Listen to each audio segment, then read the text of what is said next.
They called him Mike. He was raised in Abilene, Kansas, and grew up to be the 34th President of the United States of America. Of course, I'm talking about the famous Dwight D. Eisenhower.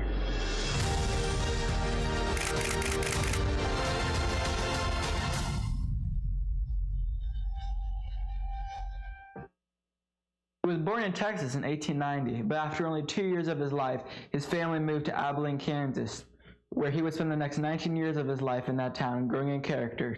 That town is where this boy would grow up to become the General of Army and the 34th President of the United States of America. Now, I live really close to Abilene, Kansas, so this story feels really close to home, and it was very interesting to dig deeper into such an important man's life.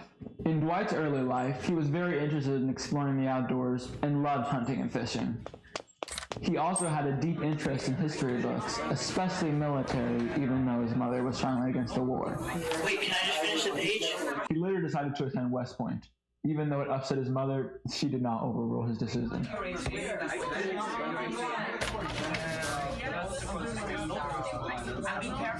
I got in, yeah. You're going to give it your all at your time here, you understand? Yes, sir.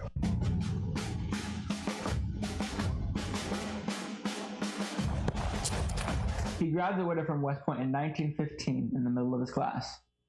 He then got stationed at Fort Sam Houston in Texas. He met his wife while he was stationed there, and they got married less than a year later. Once the U.S. entered World War I, he swiftly asked for an overseas assignment, but instead he got stationed at Fort Leavenworth, Kansas. Though he never saw the violence of that war, he was later assigned to France and got promoted to Brevet Lieutenant Colonel, where he was in charge of training tank crews.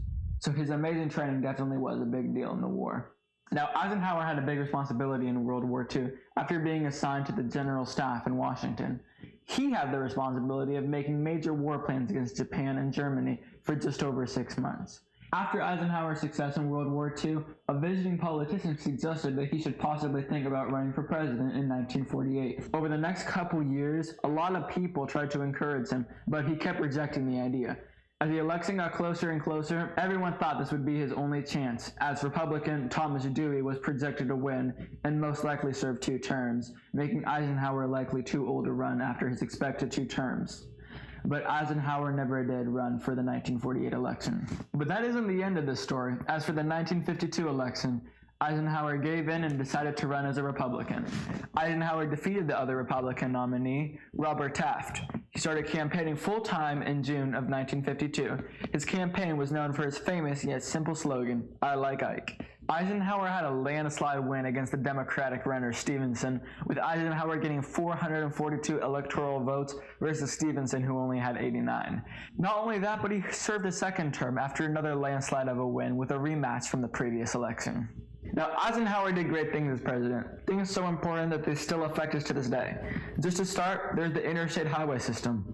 Yes, Eisenhower signed the bill to build the huge interstate highway system that we use every day. This was a huge improvement for America and likely helped boost the economy and definitely helped a lot with transportation. Eisenhower also created the Advanced Research Project Agency. Now, you're probably confused with that string of words, but it's basically one of the first forms of long-form communication between devices limited to government use. This was essentially the first stepping stone towards the internet as we know it today. Eisenhower also made the branch of the government that we all know and love, NASA. It was created in the Cold War to help combat the Soviet Union's first orbital satellite that they had just sent out. He also helped structure a lot of our country's defense through branches like these. So it's safe to say that Dwight D. Eisenhower made quite an impact on America.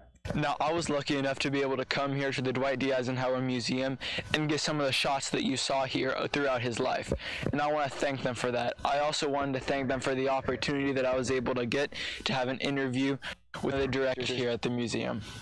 Hello, today I'm here with Dr. Todd Arrington, the director of the Dwight D. Eisenhower Museum in Abilene, Kansas. Thank you for joining me today for a couple of questions. How are you? Great, thanks. Thanks for having me. I'm very glad to be here.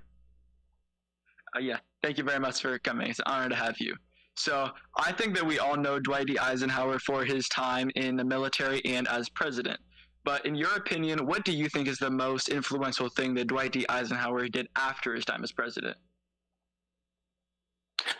I would say he, of course, took on the role of sort of an elder statesman, and he made himself available to his successor, who, of course, was John F. Kennedy.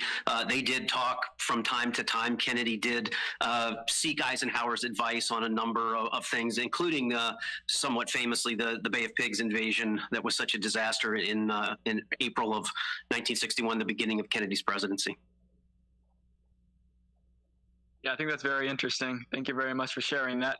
The other thing, second and final question, can you explain more about the architecture of the Dwight D. Eisenhower Museum and the ways that the architecture of the museum tie back to his Kansas roots? Yeah, Eisenhower wanted the buildings and wanted this whole campus to really reflect Kansas. So there are a lot of design elements here that do reflect that. One thing that is really interesting is the limestone that's used here was quarried in Kansas, so it's a Kansas limestone. He also was very particular about the building on the campus here that we call the Place of Meditation. That is his final resting place, Mrs. Eisenhower's, and also their firstborn son who died young. And he really wanted that to be a beautiful place and a place that allowed people to quietly reflect on the values and the things that have made America the nation that it is. Yeah, I noticed all that while I was there. The architecture there is just beautiful.